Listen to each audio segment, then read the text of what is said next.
கண்ட பொருட்களான சிருட்டிகளெல்லாம் வெறும் மயக்கு ஹுரு என்றும், குறிப்பிட்ட ஒன்றை நோக்கி அல்லாஹ் என்று கூறுவது குற்றம் குஃப்ரு என்றும், அவனே எல்லாமாய் வெளியாகியுள்ளான் என்பதே தௌஹீது என்றும் குர்ஆன் விளக்கம் தருகிறது.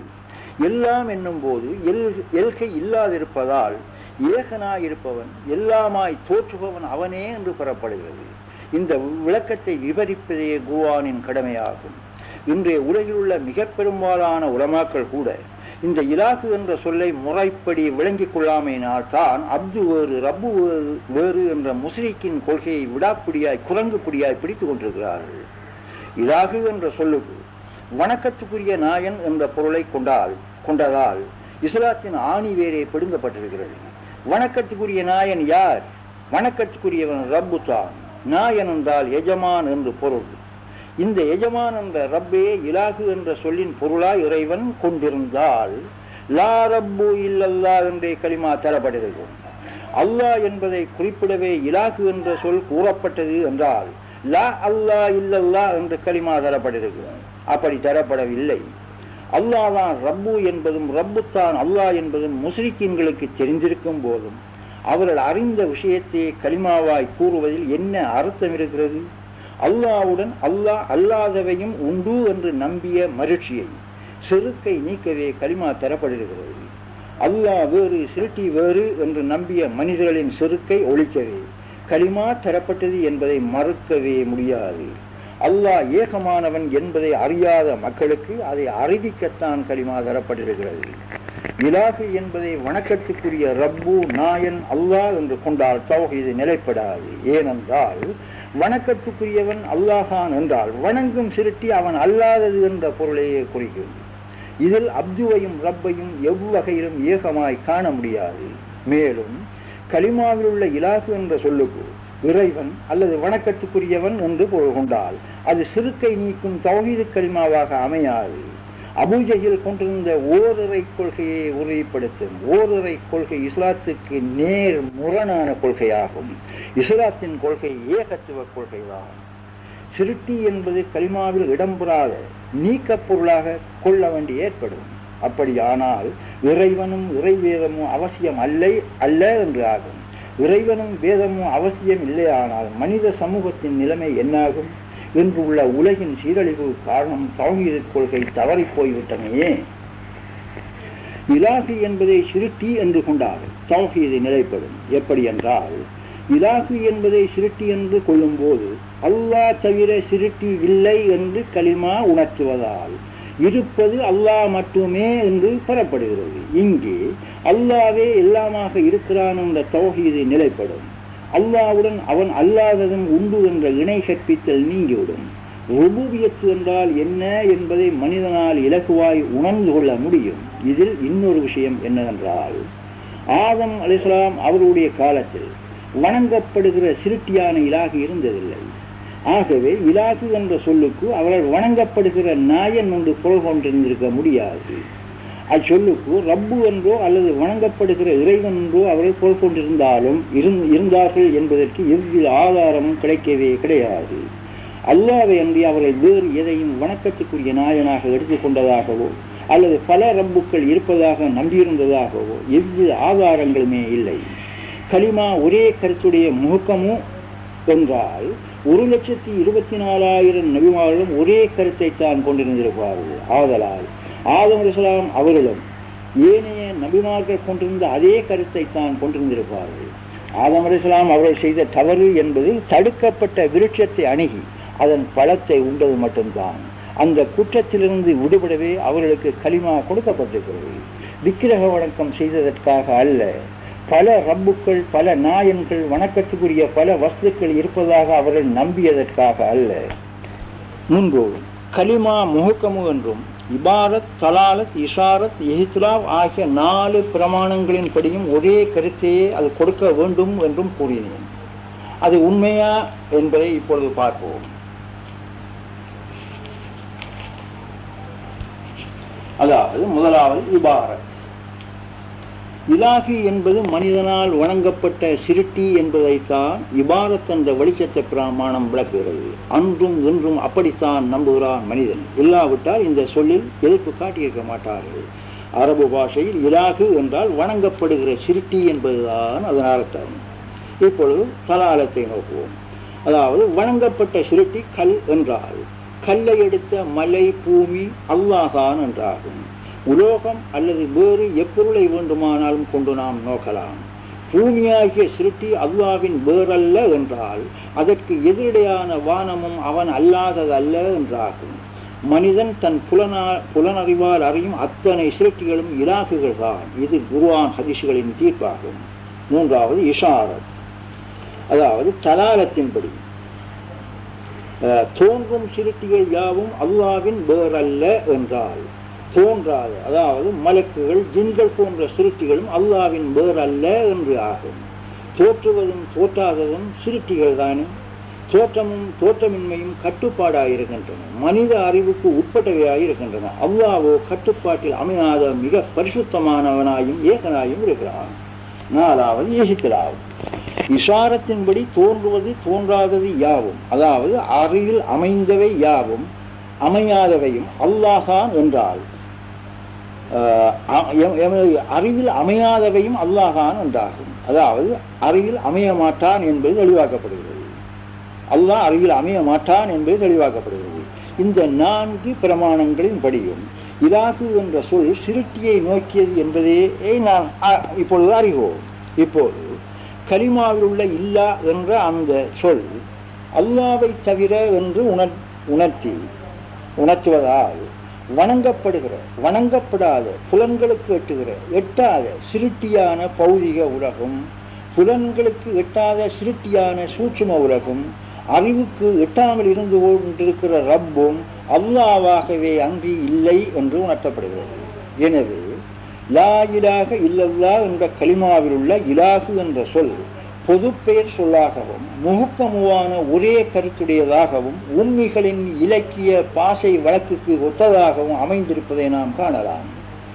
இலாகு என்ற சொல்லுக்கு சிருட்டி என்ற வகையில் எப்பொருளை கருத்தாக கொண்டாலும் அல்லாஹ்வை அன்றி ஒன்றுமே இல்லை, இருப்பது அவன் மட்டுமே என்பதைத்தான் கலிமா உறுதிப்படுத்துகிறது.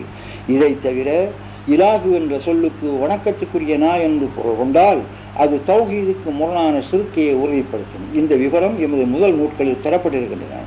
இலாகு என்ற சொல்லுக்கு வணக்கத்துக்குரிய நாயன் என்று வலிந்திரை கொள்ளுதல் குர்ஆன் ஹதீஸ் இஜ்மா இத்தியாஸ் முதலாம், அதாவது சிந்திக்கும் அறிவென்ற மகக்கூல், வேத ஆதாரம் என்ற மண்பூல் ஆகிய அனைத்து பிரமாணங்களுக்கும் நேர் முரணான பிதுஅத்தாகும்.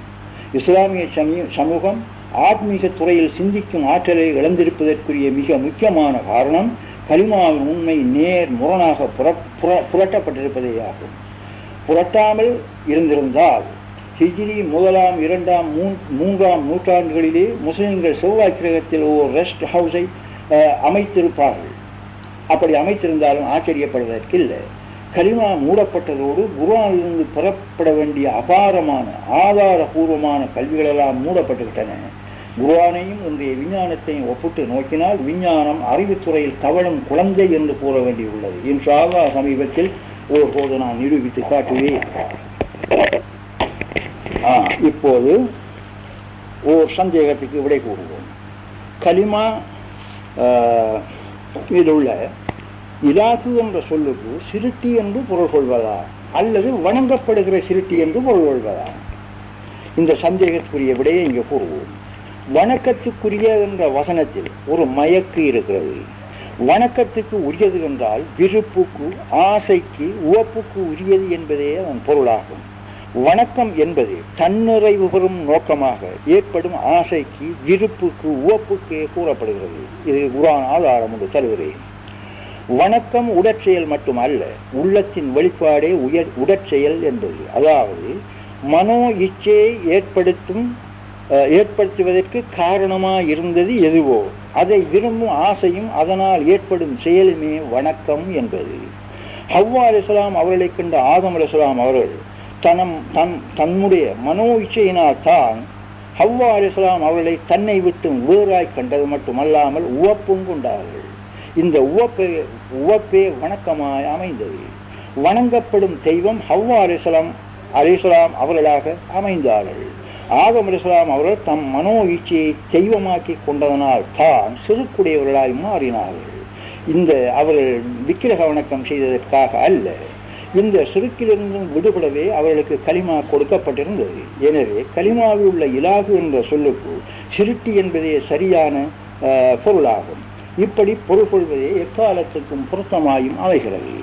குர்ஆன் 25:43 தன் இச்சையை இலாகுவாய் எவன் எடுத்து கொண்டானோ அவனை நீர் பார்த்தீரா, நீர் அவனுக்கு பாதுகாப்பாளராக இருப்பீரா. மீண்டும் கூறுகிறேன், தன் இச்சையை இலாகுவாய் எவன் எடுத்து கொண்டானோ அவனை நீர் பார்த்தீரா, நீர் அவனுக்கு பாதுகாப்பாளராக இருப்பீரா. இந்த ஆயத்தில் மனோ இச்சை செலுத்தப்படும் பொருளுக்கு இலாகு என்ற சொல் பாவிக்கப்பட்டிருப்பதை சிந்தித்து தெளிவு பெறுங்கள். குர்ஆன் 26:213 ஆதலால் நீர் அல்லாஹ்வுடன் கற்பனையான ஓர் இலாகுவை அழைக்காதீர், அதனால் நீர் வேதனை செய்யப்படுவீர். நான் இருக்கிறேன் என்று உணர்ந்து கொண்டிருக்கின்ற ஹக்கான இறைவனுடன் வேறோர் இலாகுவை கற்பனையாய் கொள்ள வேண்டாம் என்பது ஆயத்தின் அர்த்தமாகும். அதாவது என்னை விட்டும் என் இறைவன் வேறாய் இருக்கிறான் என்று நம்புவதே சுருக்காகும். வேதனைக்கு காரணம் இதுவே. ஆயினும் வணங்கப்படுகிற என்பதற்குரிய எந்த சொல்லும் கலிமத்து தய்யிபாவில் கிடைக்கவே கிடையாது. இலகுவாய் விளங்குவதற்காக வேண்டி வணங்கப்படுகிற என்ற சொல் சேர்க்கப்படுகிறது. இது மனித யுக்திதான். இப்படி ஒரு வசனம் கலிமாவுக்கு அவசியமில்லை. இலாகு என்ற சொல்லுக்கு சிருட்டி என்று கொண்டால் அது வணங்கப்படாத சகல சிருட்டிகளையுமே குறிக்கும். எனவே கலிமாவில் உள்ள எந்த ஓர் சொல்லுக்கும் அடைமொழிகளை நாம் அமைக்க வேண்டிய அவசியமே இல்லை. ஹவ்வா அலைஹிஸ்ஸலாம் அவர்களே ஆதம் அலைஹிஸ்ஸலாம் அவர்கள் தம்மை விட்டும் எப்போது வேறு என்று நம்பினார்களோ அந்த விசுவாசம்தான் அவருடைய பலம் என்ற அனானியத்து என்பதாகும். வேறு காணும் திவித உணர்வு எப்போது ஆதம் அலைஹிஸ்ஸலாம் அவருடைய கல்வில் பதிந்து விட்டதோ அப்போதே அவர்கள் உள்ளத்தில் சிறுக்கு நுழைந்து விட்டது. அவர்கள் வாழ்ந்த வியாபகமான ஜன்னத்து அவருடைய அறிவில் கண்டப்படுத்தப்பட்ட பௌதிக உலகமாய் அமைந்தது. ஆதம் அலைஹிஸ்ஸலாம் அவரிடம் இருந்த நூர் என்ற அறிவு தனக்குத்தானே விதித்து கொண்ட கலாக்கதரின்படி தன்னை ஓர் சின்ன, அதாவது 6 அடி உயரம் கொண்ட ஓர் சின்ன இன்சானாயும் தான் வாழும் இடம் ஜட உலகம் என்றும் நம்பி இருப்பதால் இப்போது இந்த நூர் பகுத்தறிவு என்ற வட்டத்தை பெற்றுக்கொண்டது. இந்த சின்ன இன்சான் கலாவில் கட்டுண்ட கட்டிலிருந்தும் விடுபட்டு, அதாவது மௌத்தாகாமல் மௌத்தாகி விட்டால் தன் சுயநிலையான இன்சானும் கபீர் கலிஃபா என்ற நிலையில் நிச்சயமாக அமர முடியும். இந்த விவரத்தை இன்னும் தெளிவாய் நீங்கள் அறிய வேண்டுமானால் குர்ஆன் 7:189, 2:35, 2:30, 2:34, 7:12, 2:36, 2:37, 2:38 போன்ற ஆயத்துக்களை ஆராய்ந்து தெளிவு பெறுங்கள். இதிலிருந்தும் நாம் அறிய வேண்டிய உண்மை என்னவென்றால், இவ்வுலகில் வாழும் நாம் எமது தந்தை ஆதம் அலைஹிஸ்ஸலாம் அவர்கள் வாழ்ந்த ஜன்னத்தில் மீண்டும் நுழைவதானால் அனானியத் என்ற செருக்குடன் நுழையவே முடியாது என்பதுதான். கலிமாவில் பாவிக்கப்பட்டுள்ள சொல்லை, இலாகு என்ற சொல்லை தனிப்பெயர் சொல்லாய் கொண்டாலும் பொது பெயர் சொல்லாய் கொண்டாலும் அச்சொல் ஒருமையிலேயே கூறப்பட்டிருக்கிறது. எம் உடலில் எத்தனையோ தனித்தனி அங்கங்கள் இருப்பினும் அவை யாவற்றையும் ஒன்று சேர்த்து மனிதன் என்று கூறுவது போல சிருட்டிகள் வகையில் தொகையில் அடக்க முடியாத அவ்வளவு அதிகமாக இருப்பினும் சிருட்டி என்ற அல்லது இலாகு என்ற ஒருமை சொல்லிலேயே கட்டுண்டு விடுகின்றன. சர்வ ஆழங்களிலும் உள்ள சர்வ முகங்களையும் ஒருமைப்படுத்தி வஜுகு முகம் என்று 2:115 ஆயத்தில் ஒருமையில் கூறுவது போலவே கலிமாவில் உள்ள இலாகு என்ற சொல்லும் ஒருமையில் பாவிக்கப்பட்டிருக்கிறது. இலாகு என்ற சொல்லுக்கு சிருட்டி கத்தா எஜமான் நாயன் என்றெல்லாம் பொருள்கொண்டால் தௌஹீத் என்பதை அறிஞர்களாலும் விளங்கிக் கொள்ள முடியாது, அறிவும் இதை ஏற்றுக்கொள்ளாது. அந்த இலாகு என்ற சொல்லுக்கு சிருட்டி கத்தா என்ற பொருளே அல்லாஹ் நாடி இருந்தால் லா ஹாலிக இல்லல்லாஹ் என்ற கலிமா தரப்பட்டிருக்கும். இப்படி கலிமா தரப்படவில்லை. இலாகு என்ற சொல் நாயன் என்ற பொருளில் பாவிக்கப்பட வேண்டும் என்றிருந்தால் நான் முன்பு கூறியது போல லா ரப்பு இல்லல்லாஹ் என்ற கலிமா தரப்பட்டிருக்கும். இப்படி தரப்படாமல் லா இலாஹ இல்லல்லாஹ் அல்லாஹ்வை தவிர சிருட்டி இல்லை என்றான் கலிமா தரப்பட்டிருக்கிறது. இந்த விஷயத்தை பல முறை நான் திரும்ப கூறுவதன் நோக்கம் இவ்வுண்மை உங்கள் உள்ளத்தில் பதிக்கப்பட வேண்டும் என்பதே. கலிமாவின் உண்மையான கருத்தை எமது யூகத்துக்கேற்றபடி மாற்றிக்கொண்டால் உலக மக்களில் எவருமே சிறுக்கிலிருந்து விடுபட முடியாது என்பதை நாம் உணர வேண்டும். பாமர மனிதன் மட்டுமன்றி அறிஞர்களாலும் கூட தௌஹீதை விளங்கிக் கொள்ள முடியாமல் இருக்கும். இன்றைய உலக முஸ்லிம்களில் மிக பெரும்பாலாருடைய நிலைமை இதுதான். தற்காலம் எம்முடையே உள்ள ஒரு சில மௌலவிமார்களுக்கு இவ்விஷயத்தில் சந்தேகம் தோன்றுகிறது. மாபெரும் மேதைகளான இமாம்கள், எம் முன்னோரான அறிவு மேதைகள் கலிமாவின் பொருளை அறியாமல் இருந்திருப்பார்களா? இந்த நூலாசிரியரான அப்துல்லா மட்டும்தான் அறிந்து கொண்டாரா? இவர் என்ன ஒரு நபியா, ஒலியா, மௌலவியா, மௌலானாவா? அரபு பாஷையில் இவருக்கு பாண்டித்தியம் உண்டா, ஒஸ்தாத் உண்டா, சில்சிலா உண்டா? இவைதான் பெரும்பாலாரின் சந்தேகம். ஈமானின் உண்மையை நீ அறிவாயா என்ற எமது முதல் நூலில் 427 பக்கத்திலிருந்து 461 பக்கம் வரையிலும் இந்த கேள்விகளை நானே கேட்டு அவற்றிற்குரிய பதில்களையும் தெளிவாய் விளக்கியுள்ளேன். அவசியமானோர் அதை வாசித்து தங்கள் சந்தேகத்தை நீக்கிக் கொள்கிறேன். இதே சந்தேகமும் கேள்விகளும் ரசூல் ஸல்லல்லாஹு அலைஹி வஸல்லம் அவருடைய கால மக்களாலே எழுப்பப்பட்டு இருக்கின்றன. அந்த இரண்ட கால மக்களின் அறிவே விஞ்ஞான கால மக்களாகிய நம்மிடமும் உண்டு என்றால் அது மனித குலம் வெட்கப்பட வேண்டிய ஒரு விஷயமாகும். இவ்வித கேள்விகளுக்கும் சந்தேகங்களுக்கும் காரணம் என்னவென்றால் மார்க்கத்தை பற்றிய அறிவு எள்ளளவும் இல்லாமல் இருப்பதும், முன்னோரை குருட்டுத்தனமாய் பின்பற்றுவதும், தங்களின் வழிகாட்டிகளை மேதைகளாய் நம்பி குரங்கு பிடித்து கொண்டிருப்பதுமே ஆகும். ஒவ்வொரு கல்விமானுக்கும் மேலான ஒரு கல்விமான் அல்லாஹ் வைத்துக் கொண்டிருக்கிறான் என்பதை நாம் அறிய வேண்டும். முன்னுள்ளோர் மட்டுமே அறிஞர் என்று நம்புவது மிக மிக மூடத்தனமாகும். இலாகு என்ற சொல் கலிமத்து தையிபாவில் சிறுட்டி என்ற பொருளிலேயே பாவிக்கப்பட்டிருக்கிறது என்பதையும், இலாகு என்பது ஓர் பொது பேர் சொல்லே என்பதையும் மறுக்க முடியாது. இலாகு என்ற சொல்லுக்கு இறைவன் என்று பொருள் கொண்டால் தௌஹீது நிலைப்படாது. சிறுட்டி என்று கொண்டால் அது பொது பேர் சொல்லாயும் தௌஹீதை நிலைப்படுத்துவதாயும் அமையும். இலாகு என்ற சொல்லுக்கு நாயன், வணக்கத்துக்குரிய நாயன், வணக்கத்துக்கு தகுதியான நாயன், இறைவன், ரப்பு, சட்டம் இயற்றுபவன் என்றெல்லாம் பொருள்கொள்வது அனானியத்தை உறுதிப்படுத்துமே தவிர அதை அழிக்கவே அழிக்காது. சிறுட்டி என்று இலாகுக்கு பொருள் கொண்டால் அனானியத் என்ற சொருக்கு முற்றாய் அழிக்கப்படுகிறது. வணங்கப்படுகிற சிறுட்டிகளான பல இலட்சம் இலாகுகள் இருக்கும் போதும் அவற்றையெல்லாம் இறைவன் ஒன்று சேர்த்துத்தான் இலாகு என்று ஒருமையில் கூறியிருக்கிறான். பன்மையில் ஆலிகத் என்று கூறியிருக்கலாம், ஆனால் அப்படி கூறப்படவில்லை. மனித அறிவுக்கு ஏற்படும் பற்பல சந்தேகங்களையும் நீக்க வேண்டும் என்று நாடிய இறைவன் இலாகு என்ற சொல்லை ஒருமையில் கூறி ஒரே நொடியில் தௌஹீதை விளக்கியிருக்கிறான். இலாகு என்பதை சிறுட்டி என்று கொண்டால் சூரத் என்ற சிறுட்டி இல்லையாயின் சூரத்தை பெற்றிருந்த ரப்பும் இல்லை என்றாகும். அப்து ரப்பு என்ற பெயர் இரண்டு உண்டு என்றால் அந்த பெயர்கள் இரண்டுக்கும் மூலமான வாஜிபுல் வுஜூது அல்லாஹ் ஏகமானவன் என்று கூறப்படுகிறது. சுத்த சத்தியமான தௌஹீது உறுதியாகிறது. இலாகு என்ற தனிப்பெயர் சொல் பொது பெயர் சொல்லாகவும் தென்படுகிறது. மிக நுட்பமாக நீங்கள் உணர வேண்டும். இலாகு என்பதை வணக்கத்துக்குரிய நாயன் என்று கொண்டால் அல்லாஹ் தவிர ரப்பு இல்லை, அல்லாவே ரப்புவா இருக்கிறான் என்றுதான் கலிமா விளக்கம் தரும். அப்படியானால் அப்து யார்? அல்லாவா? அல்லாவின் வேறானதா? இந்த கேள்விக்கு விடை காண முற்பட்டால் அல்லாஹ் வேறு சிறுட்டி வேறு என்ற இணை கற்பித்ததான் நிலைப்படும். இதில் தௌஹீது எப்படி சரிபடுத்தப்படும்? கலிமத்து தையிபாவை எமது யூகத்தின்படி புரட்டி கலிமத்துல் கபிஷாவாக மாற்றிக்கொண்டால் அந்த துர்நாற்ற கலிமா அதாவது கலிமத்துல் கபீஷா அறிவின் கேள்விக்கு எப்படி விடையளிக்கும்? அல்லாஹான் ரப்பு என்பது எல்லோருக்கும் தெரியும். இதற்காக ஒரு கலிமா அவசியம் அல்ல. அல்லாஹான் ரப்பு என்றால் சிறுட்டி என்பது யார்? இந்த கேள்விக்கு விடை காண முடியாத மனிதன் அப்து வேறுதான் ரப்பு வேறுதான் என்ற சிறுக்கிலேயே, அதாவது தூய கொள்கையில் தான் மீண்டும் நிலைப்படுவான். இவ்விஷயத்தை தெளிவாய் அறிந்திருந்த இறைவன் மனிதனின் அறிவில் ஏற்படக்கூடிய அத்தனை கேள்விகளுக்கும் விடை தரக்கூடியதாகவே கலிமாவை தந்திருக்கிறான். முற்றறிவனான இறைவனின் கூற்றை ஏற்க முடியாத மனிதன் தன் யூகத்தை கொண்டு புரட்ட பிழை காண முற்பட்டதனால் தான் இன்று இஸ்லாம் நேர் முரண் திசையில் போய்கொண்டிருக்கிறது. எமது மூடத்தனமான யூகத்தை விட்டுவிட்டு இறை வசனத்தில் தெளிவு பெறும் வரையிலும் ஆராய்ந்து இறைவன் பேச்சு ஹக்கு என்பதை உள்ளம் ஒப்புக்கொள்ளாத வரையிலும் அவ்வுள்ளத்தில் ஈமான் நுழையவே நுழையாது.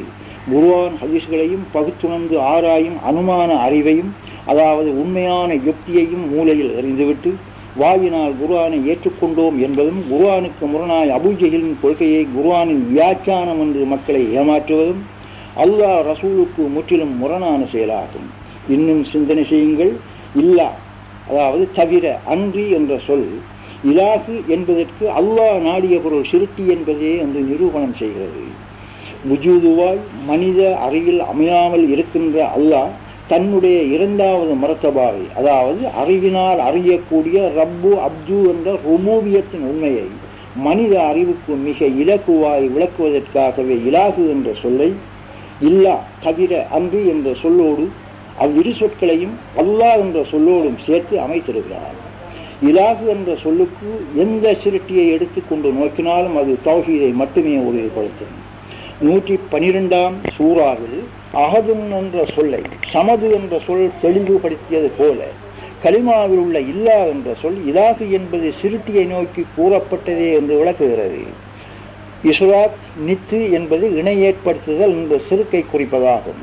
உலகான, அதாவது இருந்து கொண்டிருக்கிற ஒரே ஓர் பொருளை சாரக்கண்ணன் இரண்டாய் அல்லது பலதாய் காண்பது போல நிலையாய் உள்ள உஜூதான மூலப்பொருளுடன் வேறு பல மூலப்பொருட்களும் உண்டு என்று உள்ளத்தில் பொய்யான விசுவாசத்தை கொள்வதன் பெயர்தான் சிறுக்கு நித்து என்பது. இது ஓர் உளநோயாய் இருக்கிறது. சொல் செயல்களில் ஏற்படும் சிறுக்குகள் இதிலிருந்து பிறந்தவைதான். இந்த செயல்கள் புறாக்களாய் இருக்கிறது. இந்த சிறுக்கை ஒரே நொடியில் தோற்கடிப்பதற்காகவே கலிமாவை கொண்டு சிறுக்குக்கு எதிரான தௌஹீது தரப்பட்டிருக்கிறது. அனானியத் என்பதும் சிறுக்கு என்பதும் மனிதன் தன்னுடைய அறிவில் ஏற்படுத்தி கொண்ட வெறும் பொய்யாய் பாத்திலாய் இருக்கிறது. அனானியத்து என்பது உண்மையிலேயே இல்லாத ஒன்றாகும். இது வகுமினால் ஏற்படுகிற ஓர் உளநோயாய் இருக்கிறது. இவ்வுளநோயை நீக்குவதற்காக அருளப்பட்ட சஞ்சீவிதான் கலிமா என்பது.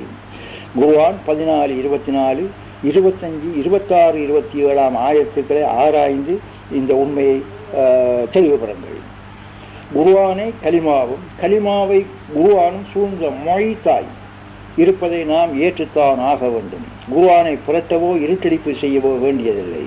குர்ஆன் ஹதீஸ்கள் உண்மையைத்தான் கூறிக்கொண்டிருக்கின்றன. ஏற்றுக்கொள்வதும் ஏற்றுக்கொள்ளாமல் மறுப்பதும் மனிதர்களின் சுய நிர்ணய உரிமையை பொறுத்த ஒரு விஷயம். பொய்யை உண்மை என்று கூறுவதால் அது ஒருபோதுமே உண்மையாய் மாறிவிடுவதில்லை. பொய் என்பது வெறும் கற்பனை யூகமே அன்றி அப்படி ஒன்று இல்லவே இல்லை. ஆனால் பொய் உண்டு என்று மக்களில் பெரும்பாலார் கூறிக்கொண்டிருக்கிறார்கள் என்றாலும் பொய் வெறும் கற்பனையே தான் என்பதை யாரும் மறக்க முடியாது. உண்மை என்றும் இருந்தது போலவே தான் இருந்து கொண்டிருக்கிறது. அதற்கு அழிவில்லை. குர்ஆன், உமது இறைவன் விரும்பினால் பூமியில் உள்ள யாவரும் மூமின்களாகி விடுவார்கள். மனிதர்கள் விசுவாசிகளாகி விட வேண்டும் என்று நீர் அவர்களை நிர்பந்திக்க முடியுமா? குர்ஆன் 29:66. யார் நம்மில் பாடுபட்டார்களோ அவர்களுக்கு நாம் நம்முடைய வழிகளை காட்டுவோம்.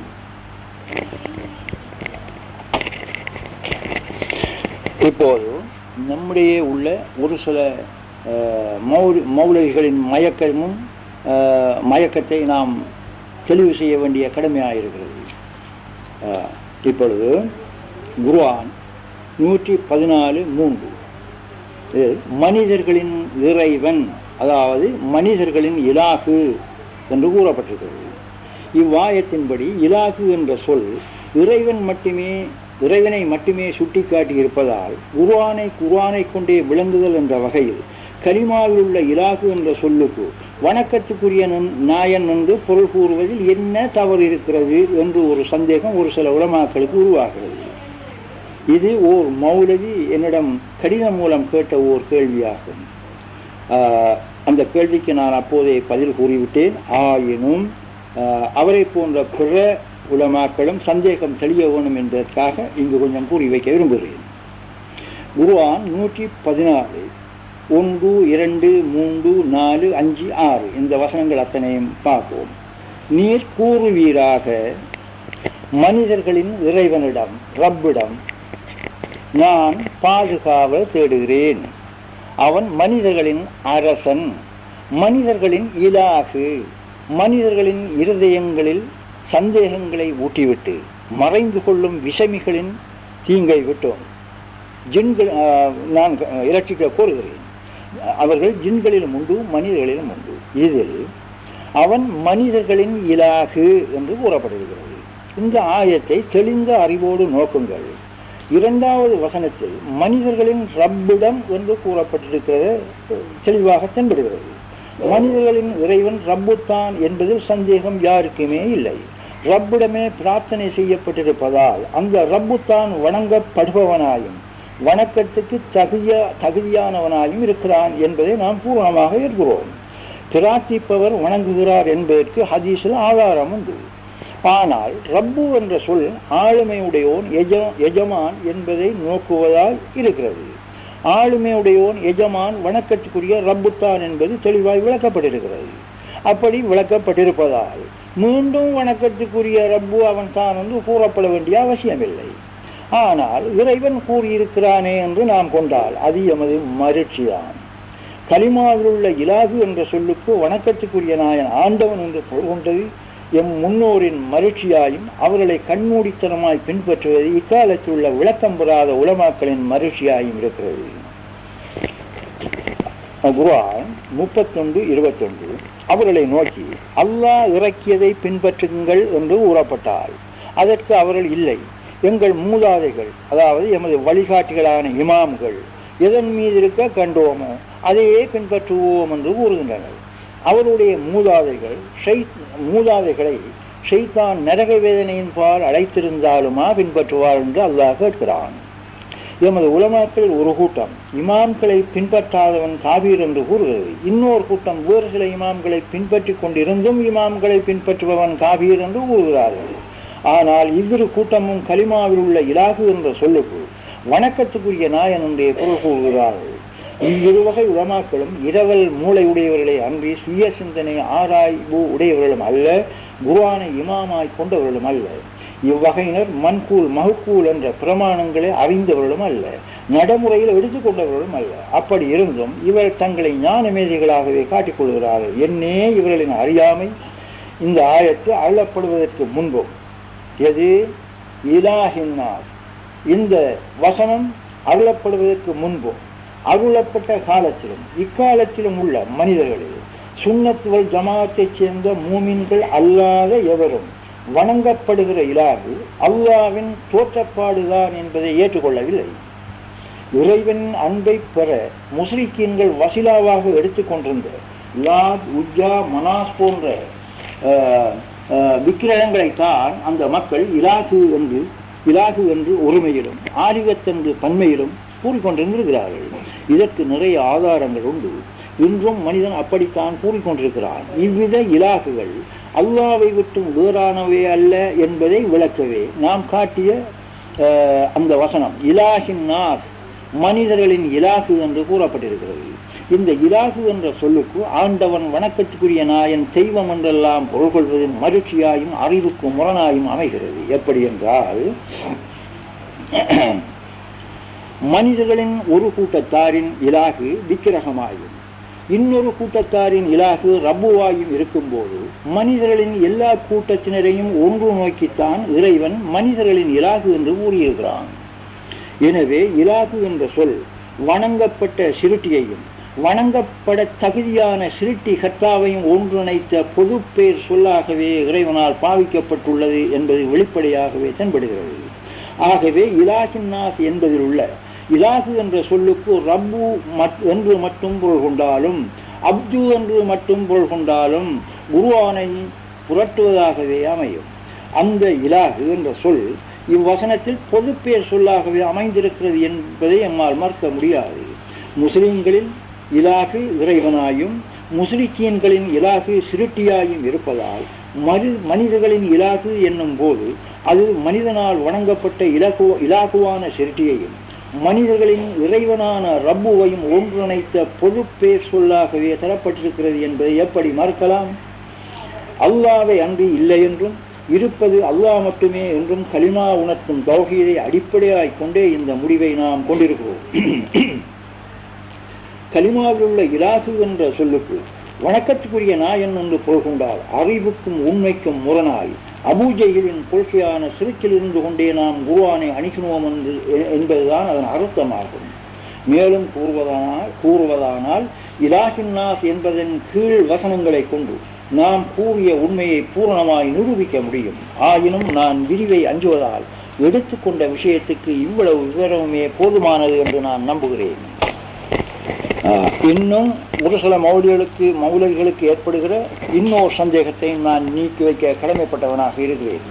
அதாவது அவருடைய சந்தேகம் என்னென்றால், அல்லாஹ்வை அன்றி ஒன்றுமே இல்லை என்றால் யாரை யார் வணங்குவது? வணக்கம் அவசியம் அல்ல என்று ஆகுமே. இதுதான் அவர்களுடைய சந்தேகம். இதற்கு நாம் கொடுக்கும் பதில் எமது திருக்குர்ஆன் தீர்ப்பு 1, 2 பாகங்கள் இரண்டிலும் இவ்வித சந்தேகத்துக்குரிய பதிலை பரவலாய் பல இடங்களில் நான் கூறியிருக்கிறேன். இங்கு மீண்டும் அவற்றை கூற வேண்டிய அவசியமில்லை. ஆயினும் ஒரு சில குறிப்புகளை மட்டும் இங்கே நான் தருகிறேன். நஜீஸ் என்ற சிறுக்கில் இருந்த மனிதன் கலிமத்து தய்யிபாவை எப்போது நாவினால் கூறினான், அப்போதே இஸ்லாம் அவனை தன் அங்கத்தவரில் ஒருவனாக ஏற்றுக்கொள்கிறது. இம்மனிதன் கலிமாவை நாவினால் கூறியவுடன் சிறுக்கென்ற நஜீஸிலிருந்து